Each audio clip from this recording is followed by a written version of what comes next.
Hello dear student, welcome back to my YouTube channel. एक बार फिर से आपका हमारे यूट्यूब चैनल पर स्वागत है। Good afternoon. तो आज फिजिक्स का ये जो है अगला जो है लेसन है, जिसमें अगला टॉपिक है प्रिज्म। तो आज हम प्रिज्म के बारे में जो है चर्चा करेंगे, ठीक है। तो आज के वीडियो में हम प्रिज्म पे चर्चा करेंगे। प्रिज्म क्या होता है, प्रिज्म कैसे बनता है, ठीक है ना। प्रिज्म में क्या क्या होते हैं और प्रिज्म पे आधारित जो भी घटनाएं घटित होती हैं, उन सभी चीज़ों का डिस्कस आज हम इस चैप्टर्स में करेंगे, ठीक। और आज इस चैप्टर्स के हम न्यूमेरिकल्स भी ख़त्म कर देंगे। तो कल हम आपको पढ़ाएंगे फिजिक्स का। अब एक काम करते हैं, पहले फिजिक्स को ख़त्म करते हैं, उसके बाद केमिस्ट्री, ठीक है ना। तो क्रम से ख़त्म करते हैं, ज़्यादा अच्छा रहेगा। अब एक चैप्टर इधर एक चैप्टर उधर से तो थोड़ा पढ़ने में दिक्कत बनेगी। तो इसलिए अब हम पहले फिजिक्स को ख़त्म करेंगे, उसके बाद फिर केमिस्ट्री को। तो चलिए शुरू करते हैं वीडियो को, ज़्यादा समय ना लेते हुए, ठीक।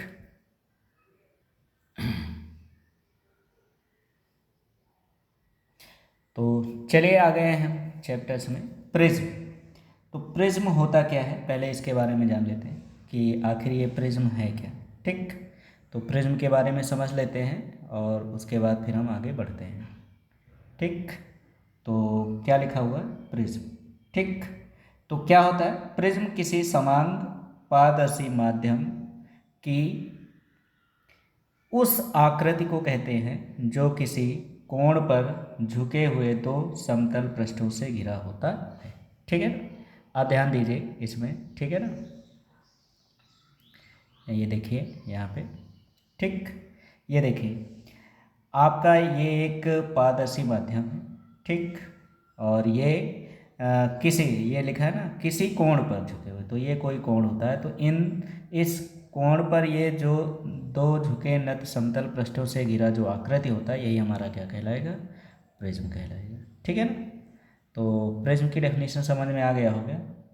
समान पारदर्शी माध्यम, जिसके आर पार दिखने वाला होता है वो समान पारदर्शी माध्यम कि उस आकृति को कहते हैं जो किसी कोण पर, तो ये देखो ये किसी कोण पर झुके हुए दो समतल पृष्ठों से घिरी आकृति को ये हम क्या कहेंगे, प्रिज्म कहते हैं, ठीक।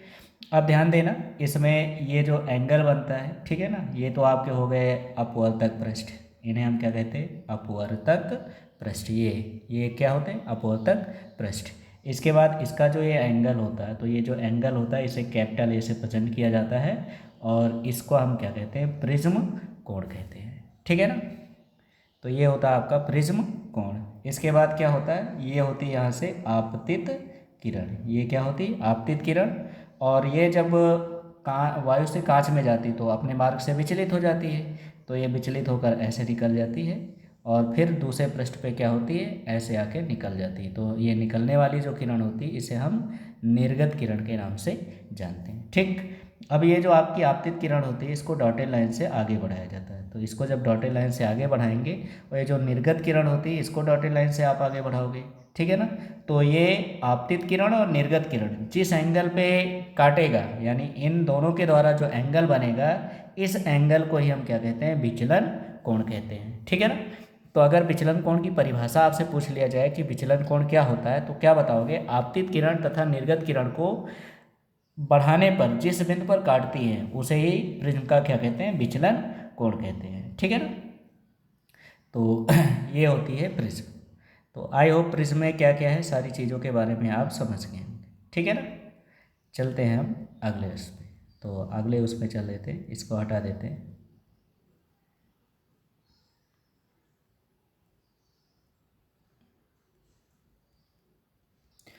तो अगला है प्रिज्म से संबंधित महत्वपूर्ण परिभाषाएं निम्नलिखित हैं, ठीक है ना। अब प्रिज्म से संबंधित परिभाषाएं क्या क्या होती हैं उनके बारे में समझ लेते हैं। तो ये होता है आपका अपवर्तक पृष्ठ, ठीक है ना। तो अपवर्तक पृष्ठ क्या होता है, जैसे अभी अगर हम प्रिज्म का एक फिगर ड्रा कर देते हैं, ठीक है ना, ये बना हुआ है, ठीक है ना। तो इसमें जो आपका ये है, ठीक है ना, इसको हटा देते हैं। ये वाले भाग, इस भाग को हम क्या कहते हैं, अपवर्तक पृष्ठ कहते हैं, ठीक है ना। ये हमारे क्या होते हैं, अपवर्तक पृष्ठ। ये वाले भाग इनको हम क्या कहेंगे, अपवर्तक पृष्ठ, ठीक। तो आई होप आप समझ गए होंगे कि अपवर्तक पृष्ठ क्या होते हैं। ठीक, अब इसकी परिभाषा के बारे में जान लो। तो क्या लिखा है, जिन समतल पृष्ठों से प्रकाश के अपवर्तन होता है, यानी जिससे प्रकाश का अपवर्तन होता है, वे पृष्ठ ही आपके क्या कहलाएंगे, अपवर्तक पृष्ठ। फिर अगला है प्रिज्म कोण।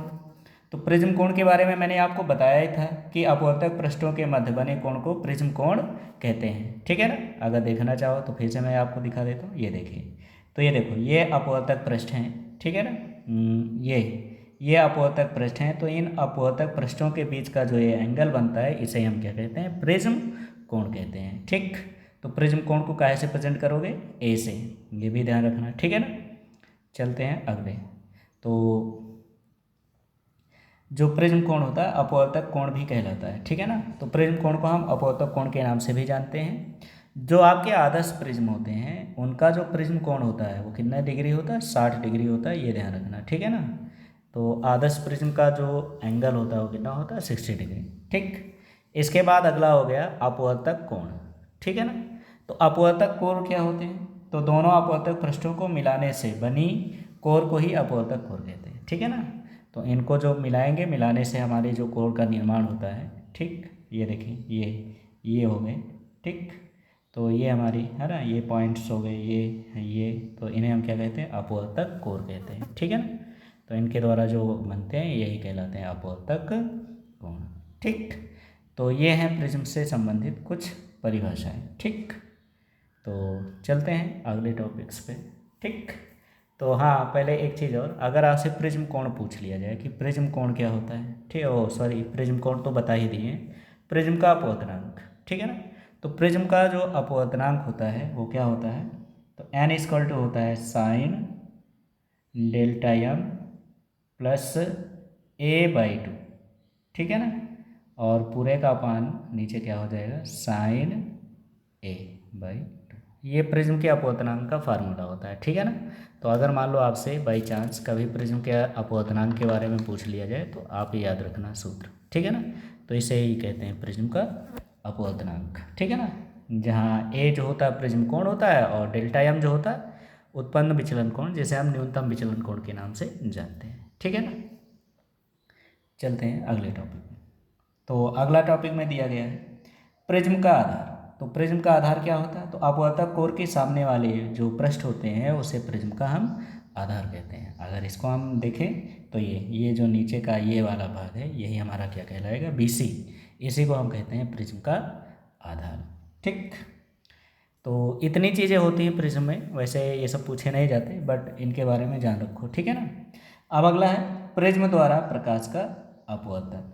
तो प्रिज्म के द्वारा प्रकाश का अपवर्तन कैसे होता है, इसके बारे में जान लेते हैं। ठीक है ना, तो प्रिज्म द्वारा प्रकाश का अपवर्तन, प्रिज्म सूत्र, जब प्रकाश किरण किसी प्रिज्म से गुजरती है, ठीक है ना, तो प्रिज्म के दोनों अपवर्तक पृष्ठों पर अपवर्तित होती है। ठीक, जैसे सपोज दैट, ये मान लो, एक मिनट, ये हो गया, जैसे एक लाइन ये हो गई। ठीक, एक मिनट, दूसरी लाइन ये हो गई। ठीक, और तीसरी लाइन ये हो गई। तो ये तो हो गया आपका क्या, प्रिज्म।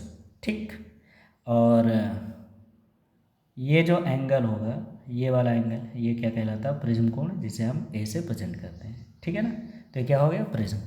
तो प्रिज्म से गुजरती है, तो प्रिज्म के दोनों अपवर्तक पृष्ठों पर अपवर्तित होती है। ठीक है ना, तो ये घटना, अब देखो यहाँ पे फिर से हम क्या ले लेते हैं, एक किरण ले लेते हैं। ठीक,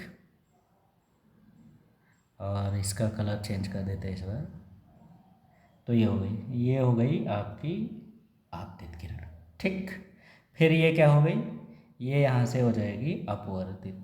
ठीक, ये क्या हो जाएगी, अपवर्तित, तो ये गई, तो ये हो गई अपवर्तित किरण, और फिर यहाँ से ये निकल गई। ठीक, तो यही वाली घटना जो होती है ये। ठीक, इन बिंदुओं पर तो दोनों अपवर्तक पृष्ठों पर अपवर्तित होती है। तो एक अपवर्तक पृष्ठ आपका ये हो गया, अगर इसका नाम ए है, ये बी हो जाए।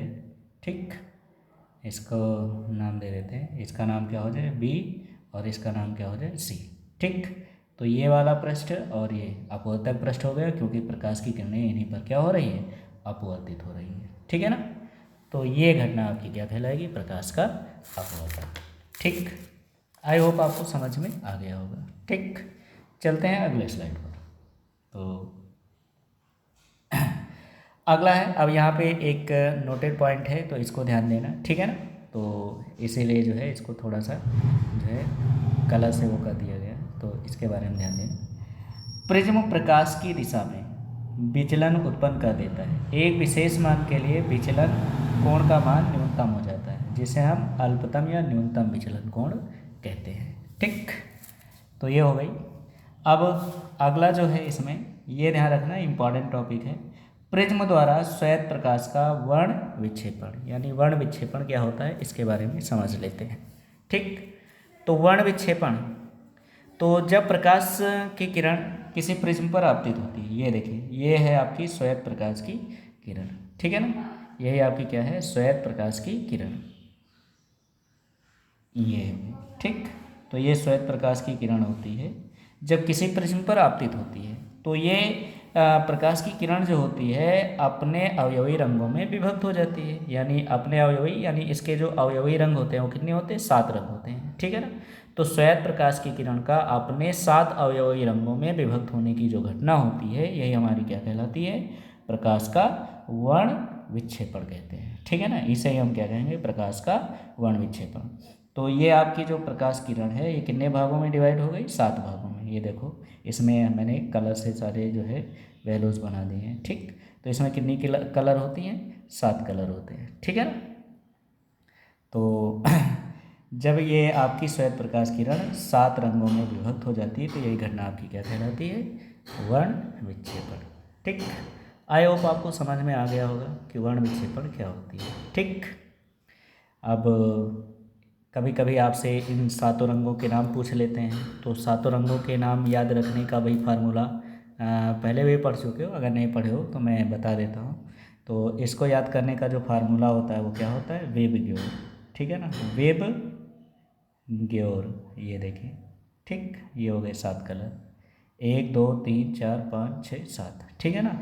तो वी से क्या होगा? वायलेट, आई से क्या होगा? इंडिगो, बी से क्या होगा? ब्लू, जी से होगा ग्रीन, वाई से हो जाएगा येलो, और ओ से हो जाएगा ऑरेंज, और आर से हो जाएगा रेड, यानी कि बैंगनी, जामुनी, नीला, हरा, पीला, नारंगी और लाल, ठीक है ना। तो ये होते हैं। अब ये जो आपके जो है फार्मूला बनाया गया, ये किसी जो है उस पर बनाया ही गया है, ठीक है ना। तो अगर ये तो इंग्लिश में हो गया, अगर हिंदी में याद रखना चाहो तो हिंदी में कैसे याद रखोगे? तो जो है इसके लिए ये हो गया, ठीक।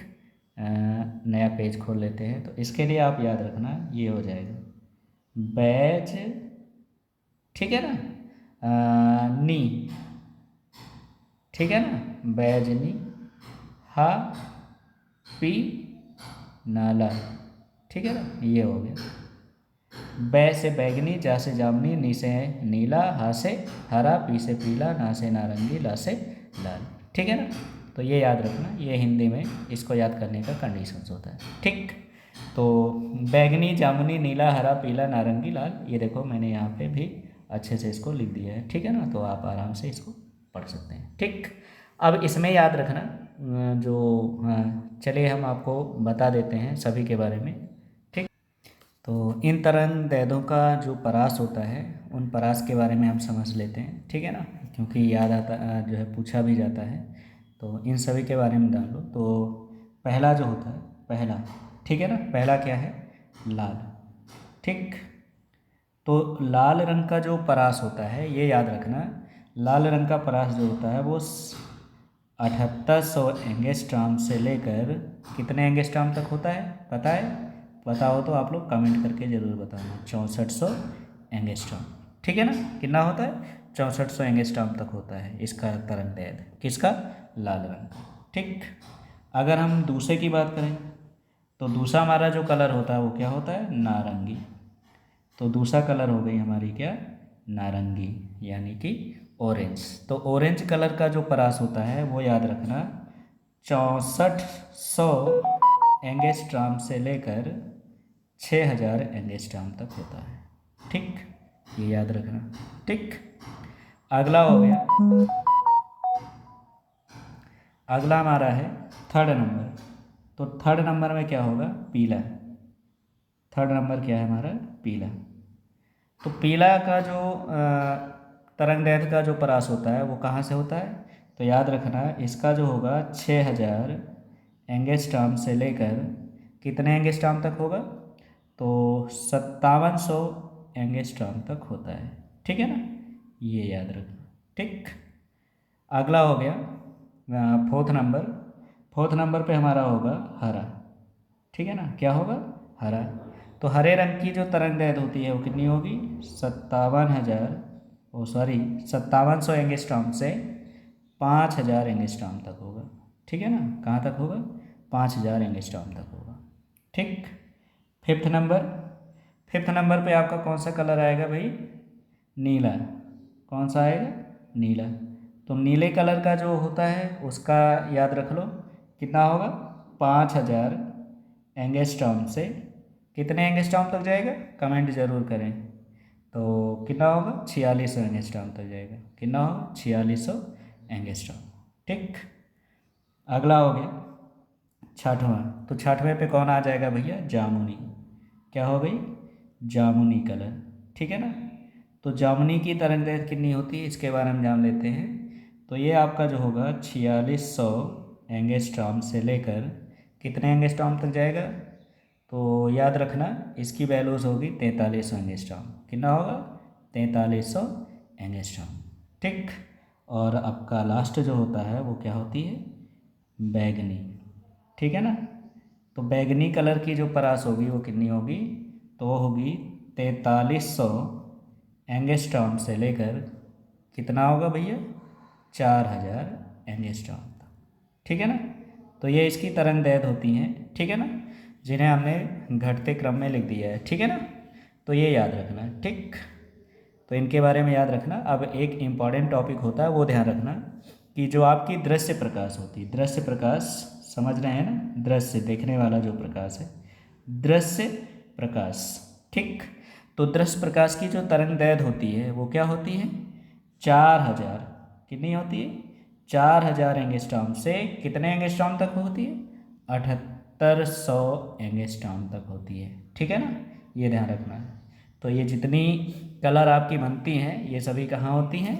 आपके दृश्य प्रकाश है ना के लिए ही होती हैं, यानी यहाँ हम देख सकने वाले होते हैं। अब यहाँ पे जैसे एंगस्ट्रॉम हुआ है, तो जितने लोगों को अगर एंगस्ट्रॉम के बारे में ना पता हो तो एक एंगस्ट्रॉम की जो वैल्यूज़ होती है वो कितनी होती है? 10⁻⁻10 मीटर की होती है। ठीक है ना, तो ये याद रखना। तो ये याद रखने वाली चीज़ें हैं, इनको ज़रूर याद रखें। ठीक है ना, तो चलते हैं अगले टॉपिक पर। ठीक,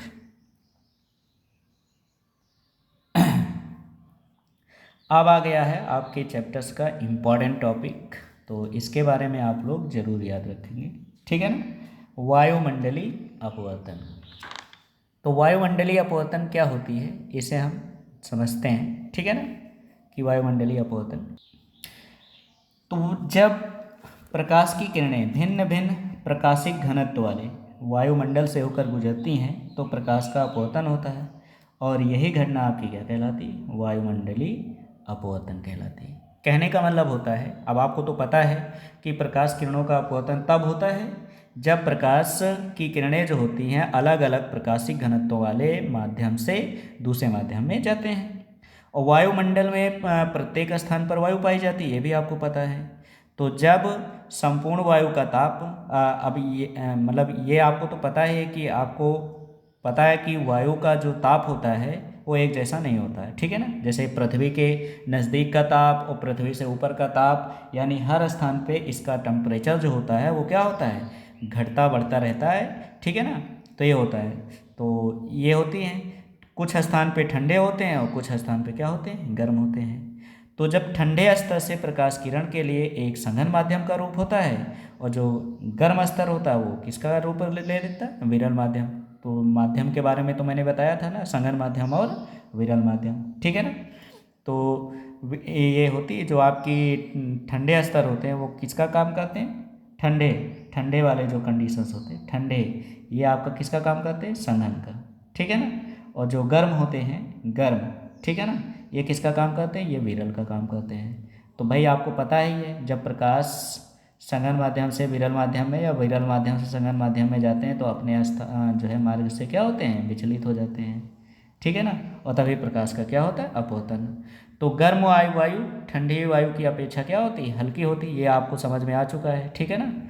गर्म वायु जो होती है वो ठंडी वायु की अपेक्षा क्या होती है, हल्की होती है। तो गर्म वायु ऊपर की ओर होती गति करती है, और जो आपकी गर्म वायु का अपवर्तनांक जो होता है वो ठंडी वायु की अपवर्तनांक की अपेक्षा क्या होता है, कम होता है। तो पृथ्वी के वायुमंडल में जो पाई जाने वाली परतें होती है, परतों का जो घनत्व होता है वो ताप निरंतर परिवर्तित होता रहता है, और निरंतर परिवर्तित होने के कारण उनका अपवर्तनांक भी परिवर्तित होता रहता है, ठीक है।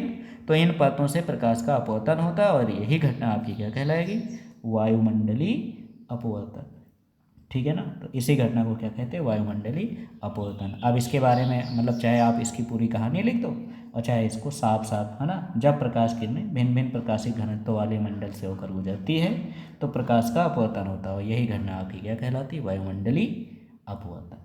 आई होप आपको ये क्वेश्चंस ये समझ में आ गया होगा, इंपॉर्टेंट टॉपिक है, ये जरूर याद रखना। अब वायुमंडलीय अपवर्तन पर आधारित कुछ घटनाएं, ठीक है ना। तो वायुमंडलीय अपवर्तन पर आधारित घटनाओं में सबसे पहली घटना हमने लिखा है तारों का टिमटिमाना, ठीक है ना। अगर आप रात को, ठीक है ना, सोते हैं तो आपको ऐसा प्रतीत होता है जैसे तारे क्या हो रही हैं, जल और बुझ रही हैं, ठीक है ना। तो तारों का टिमटिमाना, तो तारों के टिमटिमाने की घटना क्या होती है इसके बारे में जानो। तो आपको पता है वायुमंडलीय अपवर्तन पे ही आधारित होता है तारों का टिमटिमाना, ठीक है ना। तो जो तारे होते हैं, तारों का जो प्रकाश होता है वायु के वायुमंडल में प्रवेश करने के जो है वायुमंडल में जब प्रवेश करती है तो अनेक ऊंचाइयों को जो है ये मतलब जब तारों से जो है प्रकाश चलती है तो पृथ्वी का जो वायुमंडल है उसमें जैसे ही प्रवेश करती तो उस वायुमंडल में अनेक परत होते हैं, तो अनेक परतों से परिवर्तित होते हुए वो पृथ्वी के पृष्ठ पर पहुंचता है। तो विभिन्न ऊंचाई मतलब जो अलग अलग ऊंचाइयां होती हैं तो अलग अलग ऊंचाइयों पर वायु के जो है परिवर्तन से जो इनके प्रकाशिक घनत्व होते हैं उनमें भी प्रकाश का क्या होता है, अपवर्तन होता है। तो इस तरह से ये अपवर्तित होते हुए आपकी आंखों तक पहुंचती हैं, जिससे हमें क्या होते हैं, तारे टिमटिमाते हुए दिखाई देते हैं, ठीक है ना। अगला है ग्रह क्यों नहीं टिमटिमाते हैं, ठीक है ना, ग्रह क्यों नहीं टिमटिमाते हैं। तो भाई ग्रह नहीं टिमटिमाते तो इसका भी कारण यही होता है, वायुमंडलीय अपवर्तन, ठीक है ना। तो इसका कारण यह है, देखो तारे जो होती हैं प्रकाश बिंदु स्रोत का काम करते हैं, यानी तारे जो होती हैं उनसे क्या होती है, प्रकाश निकलती है। क्यों, क्योंकि इसका कारण यह है कि पृथ्वी से इनकी जो ऊंचाई होती है वो बहुत ज़्यादा होती है, यानी अत्यधिक दूरी पर होती हैं, और ये आपको बहुत छोटे प्रतीत भी दिखाई देते हैं। तो जो तारों से आने वाली प्रकाश की तीव्रता होती है वह वायुमंडल के अलग अलग परतों से अपवर्तित होते हुए परावर्तित हो जाती है, ठीक है ना। तो परावर्तित होने के कारण इनका जो मार्ग होता है वो क्या होती है, बदलती रहती है।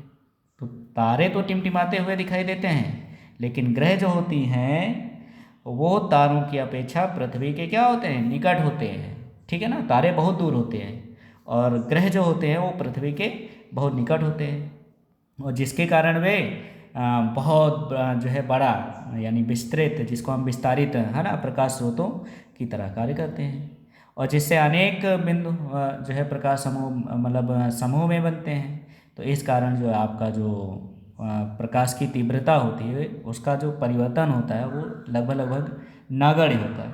तो नगण्य होने के कारण ग्रह टिमटिमाते हुए दिखाई नहीं देते हैं, ठीक है ना।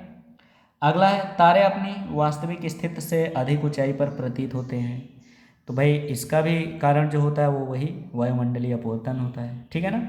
तो इसमें क्या होते हैं कि जो तारों से निकलने वाली जो प्रकाश होती है वायुमंडल में प्रवेश करती है तो ये अपवर्तित हो जाती है, और वायुमंडल का ऊपरी परत जो होता है विरल होता है, और पृथ्वी के निकट वाली जो परत होती है वो क्या होती है, सघन होती है। इसलिए जब प्रकाश नीचे की ओर आता है तो सघन वायु से सघन माध्यम जो होता है वायु से उसे अधिक झुका देती है, और जिसके कारण जो है क्षैतिज समीर से देखने पर तारे अपनी वास्तविक स्थिति से कुछ ऊंचाई पर दिखाई देते हैं, ठीक है ना।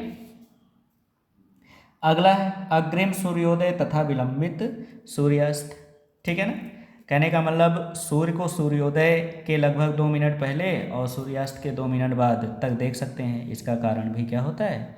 वायुमंडलीय अपवर्तन होता है। ठीक है ना। तो ये सारी घटनाएं हमारी जो हैं किसकी हैं? वायुमंडलीय अपवर्तन की हैं। ठीक, तो चलते हैं अगले टॉपिक पर। तो अगला टॉपिक हमारा है प्रकाश का प्रकीर्णन, स्कैटरिंग ऑफ लाइट। ठीक है ना। तो प्रकीर्णन का मतलब होता है फैलना। ठीक है ना। प्रकीर्णन का अर्थ क्या होता है? फैलना। जब प्रकाश किसी ऐसे माध्यम से गुजरता है जिसमें धूल, वायु आदि के अति सूक्ष्म कण उपस्थित हों, तो उन कणों द्वारा प्रकाश का कुछ भाग सभी दिशाओं में क्या होता है? फैल जाता है। तो इस घटना को ही क्या कहते हैं? प्रकाश का प्रकीर्णन। तो कहने का मतलब आपको तो पता है कि भाई वायुमंडल में पाए जाने वाले जो सूक्ष्म कण हैं वो क्या होते हैं? धुएं होते हैं, जल की बूंदें होती, धूल के कण होते हैं, वायु के अणु होते हैं। तो ये सभी क्या होते हैं? एक विषमांगी मिश्रण बनाते हैं। अब विषमांगी मिश्रण क्या होती है? ठीक है ना, इसके बारे में आपको पता ही है। तो जब प्रकाश का किरण जो है वायुमंडल से होकर गुजरता है तो इन सूक्ष्म कणों से टकराकर वो विभिन्न दिशाओं में क्या होती है? फैल जाती है। तो इस घटना को ही क्या कहते हैं? प्रकाश का प्रकीर्णन। ठीक। अब एक वैज्ञानिक थे लॉर्ड रेले। ठीक है ना। तो लॉर्ड रेले ने क्या बताया है? तो लॉर्ड रेले के अनुसार जो प्रकाश की तीव्रता होती है, यानी प्रकाश की जो किरणें होती हैं, जो आपका जो पुंज होता है, उनसे चलने वाली जो प्रकाश होती है, तो प्रकाश की जो तरंगदैर्घ्य होती है, प्रकाश की जो तीव्रता होती है वो प्रकाश की तरंगदैर्घ्य के चतुर्थघात के व्युत्क्रमानुपाती होती है। तीव्रता, ठीक है ना, जिसे प्रकीर्णन यानी आई प्रोपोर्शनल, ठीक है ना। इसे अगर हम दूसरे उसमें देखें तो इसे हम ये लिख सकते हैं, इसको भी यहाँ लिख देते हैं। तो आई यानी ये प्रकाश की तीव्रता होती है। तो प्रकाश की तीव्रता जो होती है वो प्रकाश की तरंगदैर्घ्य की चतुर्थघात की क्या होती है? व्युत्क्रमानुपाती होती है। ठीक है ना। तो इसी के कारण आपको पता होगा कि लाल रंग के प्रकाश का प्रकीर्णन जो होता है न्यूनतम होता है और बैगनी रंग के प्रकाश का प्रकीर्णन जो होता है वो क्या होता है? अधिकतम होता है। इसका कारण क्या है? क्योंकि लाल रंग की जो तरंगदैर्घ्य होती है वो लगभग कितनी होती है? 7500 एंगस्ट्रॉम, और बैगनी रंग की जो होती है वो 400 एंगस्ट्रॉम है। ठीक है ना। तो भाई इसका कारण है कि सूर्य के प्रकाश में जो बैगनी रंग है, तो बैगनी रंग की तीव्रता बहुत कम होती है और नीले रंग की तीव्रता अधिक होती है। तो प्रकीर्णित प्रकाश में नीला रंग सबसे अधिक होता है। इसका कारण यही होता है। ठीक है ना। तो देखते हैं अगले स्लाइड पे। तो अगले स्लाइड में ये ध्यान रखना, ये देखो मैंने लिख रखा, लाल रंग के प्रकाश का प्रकीर्णन न्यूनतम होता है, जबकि बैगनी रंग के प्रकाश का प्रकीर्णन जो होता है वो क्या होता है? अधिकतम होता है। ठीक है ना। तो प्रकाश के प्रकीर्णन पे आधारित कुछ घटनाएं हैं, जिसमें पहली घटना आपकी क्या है? टिंडल का प्रभाव। ठीक है ना। तो टिंडल का प्रभाव क्या होता है इसके बारे में समझ लो। ठीक, अच्छे से जान लो टिंडल प्रभाव क्या होता है। ठीक है ना। तो प्रकाश जो होती है किसी विषमांगी मिश्रण या कोलाइडी विलयन से होकर गुजरने पर, कोलाइडी विलयन तो जानते हो ना, कोलाइडी विलयन, ठीक है। तो कोलाइडी विलयन से जब उसको गुजारते हैं तो गुजारने पर प्रकाश के मार्ग में कणों द्वारा इसका क्या होता है? प्रकीर्णन होता है। और प्रकाश के प्रकीर्णन की यह घटना जो होती है यही आपका क्या कहलाता है? टिंडल प्रभाव। ठीक है ना। तो इसके लिए आपको अगर करना चाहो, ठीक है ना, तो आपको हम एक्टिविटी बता देते हैं। जैसे कोई खिड़की या दरवाजे में छोटा सा छिद्र हो और जब उससे प्रकाश की किरण अंदर जाती है तो उसके पथ में जितने जो है कण आते हैं तो वो क्या होते हैं? दिखाई देते हैं। तो इसका कारण यही होता है टिंडल का प्रभाव। जैसे रात के अंधेरे में आप टॉर्च जलाओ, तो टॉर्च जलाते हो तो टॉर्च की जो रोशनी होती है उस रोशनी में हमें छोटे छोटे कण घूमते हुए दिखाई देते हैं। ठीक है ना। तो ये जो होते हैं ये टिंडल प्रभाव के कारण ही होता है। ठीक है ना। अगला है स्वच्छ आकाश का रंग नीला क्यों होता है? ठीक है ना। जब आपका आकाश जो है स्वच्छ होता है तो उसका रंग नीला क्यों दिखाई देता है? तो इसका भी कारण यही होता है, क्या? प्रकाश का प्रकीर्णन। क्यों? क्योंकि वायुमंडल में धूल के जो है कण होते हैं बहुत सूक्ष्म होते हैं और गैसों के अणु और परमाणु भी पाए जाते हैं। तो सूर्य के प्रकाश के वायुमंडल से गुजरने पर धूल के कणों द्वारा उनका प्रकीर्णन होता है। अब नीला और बैगनी रंग के जो रंग होते हैं इनका प्रकीर्णन लाल रंग की तुलना में लगभग कितने गुना होता है? 16 गुना अधिक होता है। कितने गुना अधिक होता है? 16 गुना अधिक होता है। यानी नीला और बैगनी कलर लाल रंग की अपेक्षा कितने गुना होता है? प्रकीर्णन 16 गुना अधिक होता है। तो जब ये नीले रंग का प्रकीर्णन प्रकाश हमारे प्रकीर्णित होती हैं तो ये हमारी आंखों पर पहुंचती हैं और लाल रंग जो होती है वो स्लो चलती है, ठीक है ना। तो ये हमारे आँखों पर पहुँच नहीं पाती, इसलिए हमें आकाश का रंग जो होता है वो नीला दिखाई देता है, ठीक। नेक्स्ट है सूर्योदय तथा सूर्यास्त के समय सूर्य का लाल रंग होना। तो इसका भी कारण यही होता है, ठीक है ना, प्रकाश का प्रकीर्णन, ठीक। तो अगला है खतरे का संकेत का लाल होना। तो खतरे के संकेत का लाल होना भी प्रकाश का प्रकीर्णन ही होता है, ठीक है ना। तो प्रकाश के प्रकीर्णन के कारण ही ये सब होते हैं, ठीक। तो बस इस चैप्टर में बस इतना ही। तो ये इसकी थ्योरी थी। अब हम इसके कुछ न्यूमेरिकल्स देख लेते हैं और इसके बाद आपका ये चैप्टर हो जाएगा ख़त्म, ठीक है ना। तो न्यूमेरिकल्स मैं बता रहा हूँ, आप लोग अपने बुक से न्यूमेरिकल्स को हल करेंगे और हल करने के बाद जो न्यूमेरिकल्स आपको नहीं आएंगे उन्हें आप चाहे व्हाट्सअप कर देना और चाहे आप कमेंट करके बताना, उनका सलूशन आपको नेक्स्ट वीडियो में मिल जाएगा, ठीक। तो चलते हैं अब न्यूमेरिकल की ओर। तो चलिए देखते हैं न्यूमेरिकल्स, ठीक। तो आ गए हैं न्यूमेरिकल्स, तो अगले स्लाइड पे न्यूमेरिकल्स। अब इसे आप ध्यान से पढ़िए, ठीक है ना, ध्यान से पढ़िए और समझिए, ठीक। क्या कह रहा है, निकट दृष्टि दोष से पीड़ित एक व्यक्ति अधिकतम 20 मीटर की दूरी तक देख सकता है। उसकी सही दृष्टि के लिए किस प्रकृति व कितनी क्षमता का लेंस प्रयोग करना होगा, जबकि स्पष्ट दृष्टि की जो न्यूनतम दूरी है वो कितनी है, 25 सेंटीमीटर है। ये हमें क्वेश्चंस में दिया गया है, ठीक। तो क्वेश्चंस को हमेशा केयरफुली पढ़िए और पढ़ने के बाद उसको क्या करते हैं, टैबलेशन बनाते हैं, है ना। तो क्या क्या दिया है इसमें ये हम लोग समझ लेते हैं, ठीक है ना।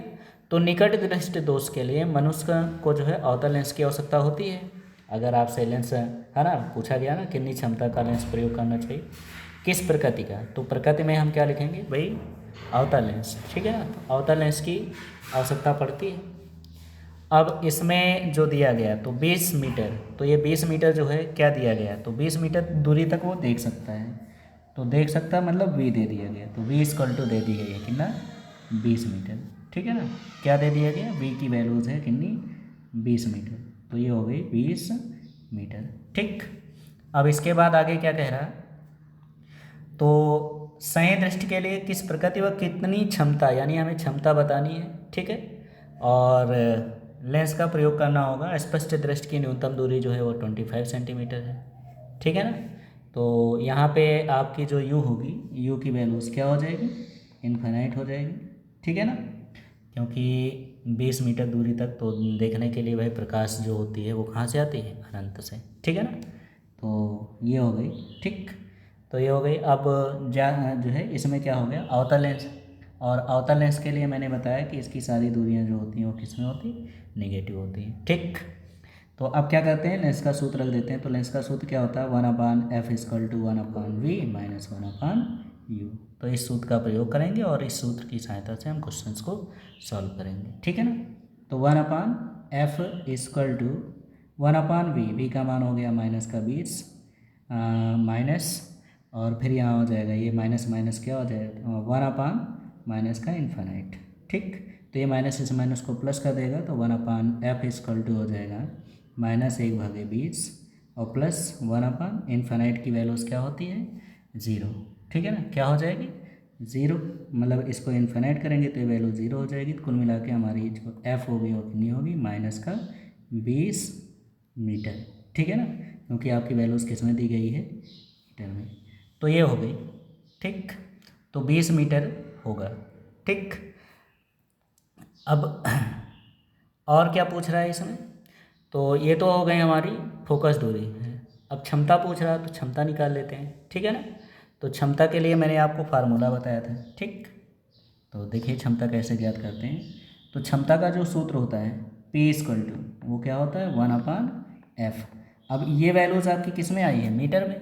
तो जब मीटर में आई तो हमें कुछ करने की आवश्यकता ही नहीं है, ठीक। तो इसकी जब वैल्यूज़ रखेंगे तो क्या हो जाएगा, P equal to 1/f, f का मान कितना दिया है अभी हमने देखा था, निकाला था, -20।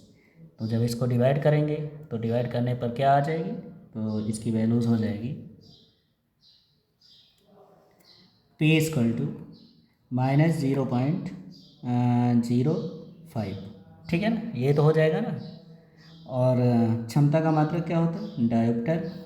तो इसे हम डी से पसंद कर देंगे। तो इस तरह से इस क्वेश्चन को हम सॉल्व कर लेंगे। तो जो लेंस की क्षमता है वो कितनी होनी चाहिए, ठीक है ना। तो इसमें पूछा गया था ना कितनी क्षमता का लेंस प्रयोग करना होगा, ठीक। तो कितनी क्षमता का लेंस प्रयोग करना होगा, तो -0.05 डायोप्टर का लेंस प्रयोग करना होगा, ठीक।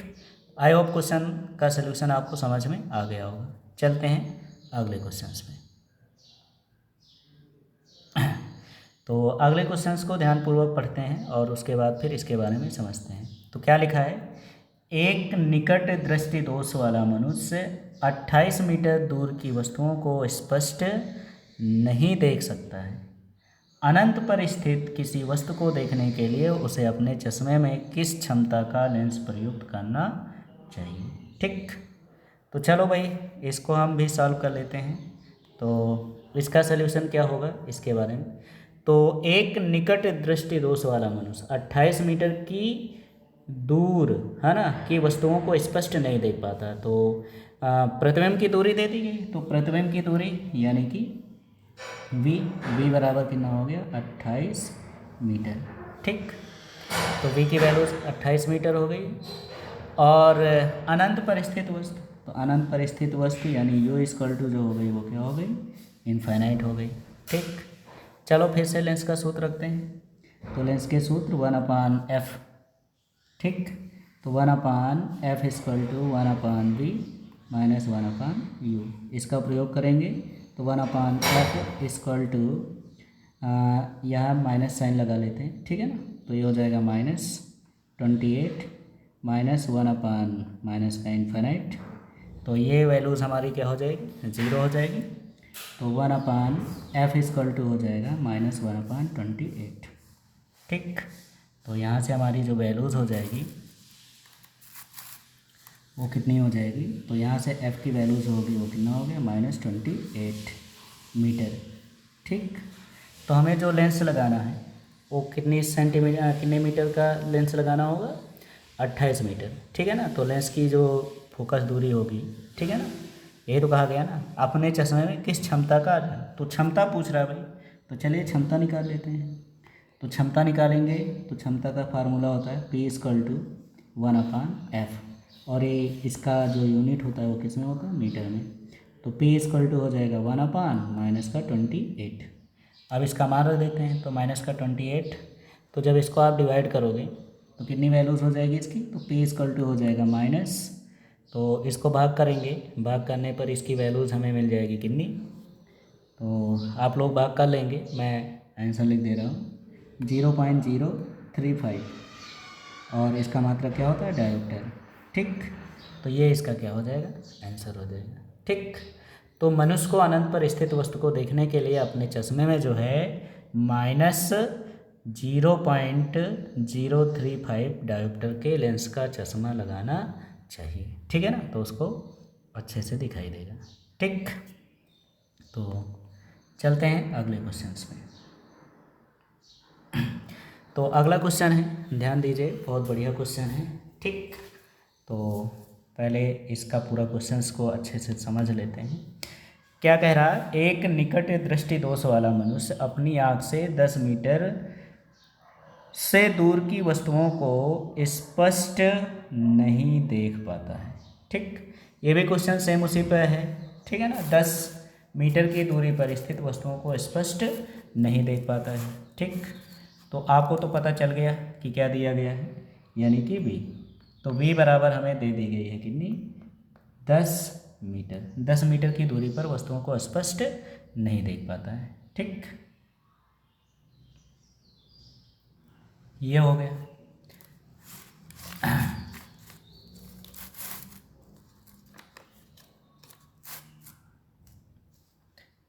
तो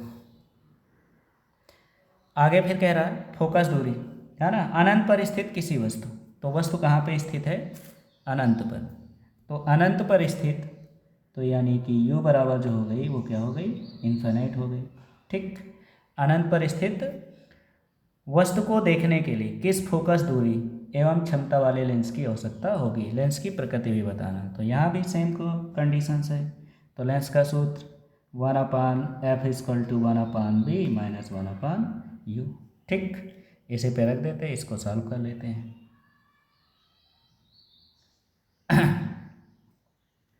तो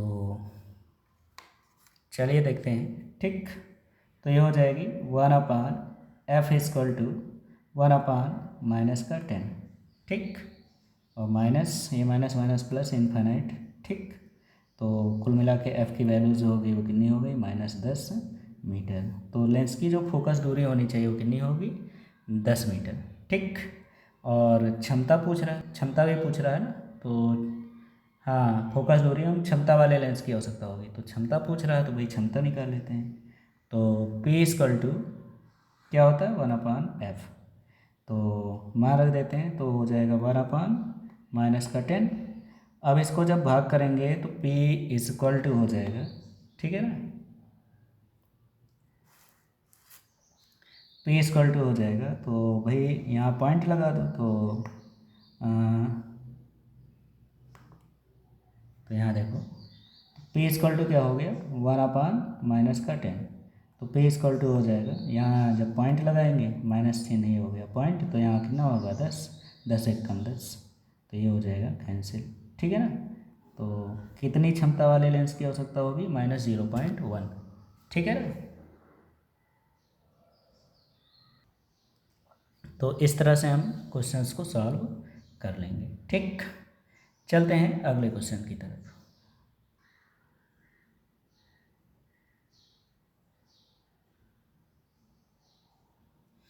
तो अगला क्वेश्चन है, ध्यान से देखिए।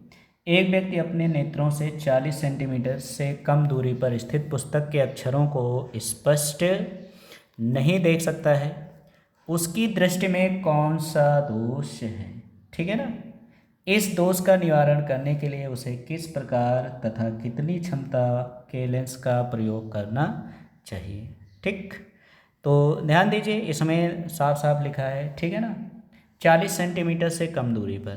तो भाई यहाँ से आपको पता चल गया कि जो नेत्र का निकट बिंदु होता है वो कितना होता है, 25 सेंटीमीटर दूर है, इसलिए उसकी आँख में जो दोष है वो कौन सा है, दूरदृष्टि दोष है। ठीक है ना, तो इस दोष के लिए हम उत्तल लेंस का प्रयोग करते हैं। तो आइए देखते हैं कि इस क्वेश्चन में क्या क्या दिया है। ठीक, तो चलो देखो क्या क्या दिया है। तो 40 सेंटीमीटर की दूर पर स्थित पुस्तक के अक्षरों को स्पष्ट नहीं देख पाता, यानी प्रतिबिंब नहीं बनता, तो v की वैल्यू दे दी गई है। ठीक है ना, v का मान हमें पता चल चुका है, कितना दिया गया, 40 सेंटीमीटर। ठीक, तो ये हो गया -40 सेंटीमीटर। ठीक, 40 सेंटीमीटर। और u का मान, स्पष्ट दृष्टि की न्यूनतम दूरी, तो u बराबर होगा -25 सेंटीमीटर। ठीक, अब लेंस का सूत्र रख देते हैं। तो लेंस का सूत्र क्या होता है आपको पता है, फिर से लिख देते हैं, 1/f=1/b माइनस 1/u। चलो मान रख दो, तो 1/f=-1/40 और -1/-25। ठीक है ना, ये हो गया। अब ये माइनस जो होती है, इस माइनस को क्या कर देगा, प्लस कर देगा, तो इसकी जो वैल्यूज़ हो जाएगी वो क्या होगी, -1/40 और माइनस माइनस प्लस 1/25 हो गया। ठीक, अब इनका क्या करते हैं, एलसीएम ले लेते हैं। ठीक, क्या लेंगे, एलसीएम। तो चलिए एलसीएम निकाल लेते हैं। तो इसका एलसीएम जब निकालेंगे तो क्या होगा, तो 25×8 = 200 और 4×5 = 0, है ना, 200। तो कुल मिला के इसको क्या करते हैं, 5 से गुणा कर देते हैं और इसको 8 से, तो कितना होगा, -5 प्लस 8 भागे नीचे कितना हो जाएगा, 200। ठीक, तो जब इसको हम सॉल्व करेंगे तो 5 में से 8 जाएगा तो कितना होगा, 3/200। ठीक, तो F जो हो जाएगा वो कितना होगा, 200/3। तो इसको जब 3 से भाग करेंगे तो 3×18, ठीक है ना, फिर हो गया 3×18 पॉइंट, 3×18 3 इस तरह जाएगा, तो कुल मिला के एफ़ की जो वैल्यूज़ हो जाएगी वो कितना होगा, 66.67 सेंटीमीटर। इतनी फोकस दूरी के उत्तल लेंस की आवश्यकता होगी। ठीक है ना, अब इसमें साथ में ये भी पूछा गया कितनी क्षमता, तो क्षमता भी हमें निकालना है। तो चलिए क्षमता को हम ज्ञात कर लेते हैं कि इसको कितनी क्षमता वाले लेंस की आवश्यकता होगी। तो क्षमता निकालने के लिए फिर से हम सूत्र ये यूज करेंगे, P equal to 1/F। F का मान कितना निकाला गया, तो हम यहाँ पे वो वाली वैल्यूज रख देते हैं, कितना 200 और भागे 3 पलट के ऊपर चला जाएगा, यही तो था F का मान, उल्टा रख दिए, ठीक है ना। फिर से रख देते हैं, P बराबर कितना आया था, F का मान 200 भागे 3 आया था, तो 1/F। F का मान हो गया 200 भागे 3, सही तो लिखे थे, यही तो होगा ना, 200 भागे 3। चलो अब इसको सॉल्व कर लेते हैं। तो एक चीज़ यहाँ पे ध्यान देना, इस बार वैल्यूज़ हमारी किस में है, सेंटीमीटर में है, तो सेंटीमीटर में है, इसलिए इसको हम क्या करेंगे, 100 रखेंगे। तो ये 0 से ये 0 कैंसिल, तो P की वैल्यू जो होगी वो कितना होगा, 3/2 हो जाएगा, ठीक है ना। अब 3/2 हो गई, तो इसको जब भाग करेंगे तो P का मान जो हो जाएगा, 2 1 कम 2, 2 पंचे 10, यानी कितना होगा, 1.5 डायोप्टर। तो हमें जो लेंस यूज़ करना है वो कितने डायोप्टर का यूज़ करना है, 1.5 डायोप्टर का लेंस प्रयुक्त करना होगा, ठीक। चलते हैं अगले क्वेश्चन पे। तो ये हमारे इस वीडियो का लास्ट क्वेश्चन है, इसके बाद आपका ये चैप्टर हो जाएगा फिनिश, और कल हम पढ़ेंगे इलेक्ट्रिसिटी के बारे में, ठीक है ना, विद्युत। तो बहुत इंपॉर्टेंट चैप्टर शुरू होगा। तो सबसे पहले हम क्वेश्चंस को सॉल्व कर लेते हैं। तो इस क्वेश्चन में क्या कह रहा है, एक दूरदृष्टि दोष से पीड़ित व्यक्ति आँख के निकट बिंदु को 80 सेंटीमीटर है, इस व्यक्ति के दृष्टि दोष निवारण हेतु चश्मे में प्रयुक्त लेंस की क्षमता ज्ञात कीजिए। तो चलो इसको भी सॉल्व कर लेते हैं। तो यहाँ पे इन्होंने जो दे दिया गया है प्रतिबिंब की दूरी, तो प्रतिबिंब की दूरी कितनी दे दिए हैं, V इक्वल टू माइनस का 80 सेंटीमीटर, ठीक है ना। और निकट है ना, अब वस्तु की दूरी जो हो जाएगी U इक्वल टू हो गया -25 सेंटीमीटर, ठीक है ना। तो ये हो गया। अब यहाँ लेंस का सूत्र रखेंगे, तो 1/F इक्वल टू 1/V का मान हो गया -80 और -1/-25, ठीक है ना। तो ये माइनस माइनस को प्लस कर देगा, तो -80 और माइनस माइनस क्या हो गया, प्लस, और ये हो गया 1/25, ठीक। तो इसका एलसीएम ले लेते हैं। तो एलसीएम लेंगे तो कितना हो जाएगा, 400। तो यहाँ हो जाएगा कितना, 8 चौक 32, है ना, तो यानी 8 पंच 40, हाँ 400 हो जाएगा। तो इसको कितने से गुणा कर देते हैं, 5 से, और इसको 16 पंचे 80 और 16 दूना 32, 16 से मल्टीप्लाई कर देते हैं इसको, 16 पंचे 80, 16 दूना 32, 4 40, 16, ये हो गया। और नीचे कितना हो गया, 400। तो भाई 16 में से जब 5 घटेगा तो कितना हो जाएगा, 11/400, ठीक।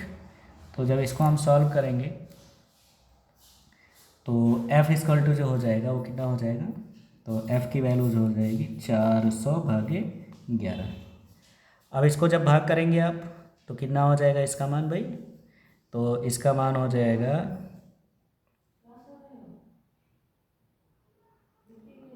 वैसे हमें क्या निकालना, क्षमता, तो इसको ऐसे ही पड़ा रहने देते हैं और क्षमता निकाल लेते हैं। तो क्षमता का फार्मूला रख देते हैं। तो क्षमता यानी कि P इक्वल टू क्या होता है, 100/F, ये किस में, सेंटीमीटर में। तो P इक्वल टू हो जाएगा 100/F, F का मान रख देते हैं। तो F का मान कितना दिया गया था, तो इसका मान था 400/11, पलट के ऊपर चला जाएगा। तो 2 0 कैंसिल, यानी P बराबर हो गया 11/4। तो P बराबर कितना हो जाएगा, 4 दूना 8, कितना बचा, 8 3 11, 4 7 28, 4 पंचे 20, यानी कि इसकी जो क्षमता होगी वो कितनी होगी, 2.75 डायोप्टर के लेंस की आवश्यकता होगी, ठीक है ना। तो भाई आपका ये चैप्टर हो गया समाप्त। तो कल हम लोग पढ़ेंगे किसके बारे में, इलेक्ट्रिसिटी के बारे में, ठीक। किसके बारे में पढ़ेंगे, इलेक्ट्रिसिटी के बारे में। तो अगर वीडियो आपको पसंद आ रही है तो वीडियो को लाइक, सब्सक्राइब और शेयर करें, ठीक। और जो विद्यार्थी हमारे इस चैनल पे नए हैं वो लोग चैनल को सब्सक्राइब कर लें, ताकि जैसे ही वीडियो अपलोड किया जाए वीडियो आपका नोटिफिकेशन तुरंत मिल जाए और आप उस पर अच्छे से करते, तो अच्छे से पढ़ाई करते रहिए। तो आज का चैप्टर यहीं समाप्त हो रहा है। कल हम यूनिट 2 पढ़ेंगे विद्युत की। तो साइंस का सबसे इम्पॉर्टेंट चैप्टर होता है, यहीं से आपका साइंस जो है होगा। ये तो मान लो नॉर्मल पोर्शन था। तो कल का वीडियो देखना मत भूलना, ठीक है ना। कल और अच्छे से दमदार रूप से जो है हम शुरू करेंगे। ठीक, तो पढ़ते रहिए, मेहनत करते रहिए और अच्छे परसेंटेज लाइए। ठीक है ना। तो आज का वीडियो यहीं पे समाप्त करते हैं।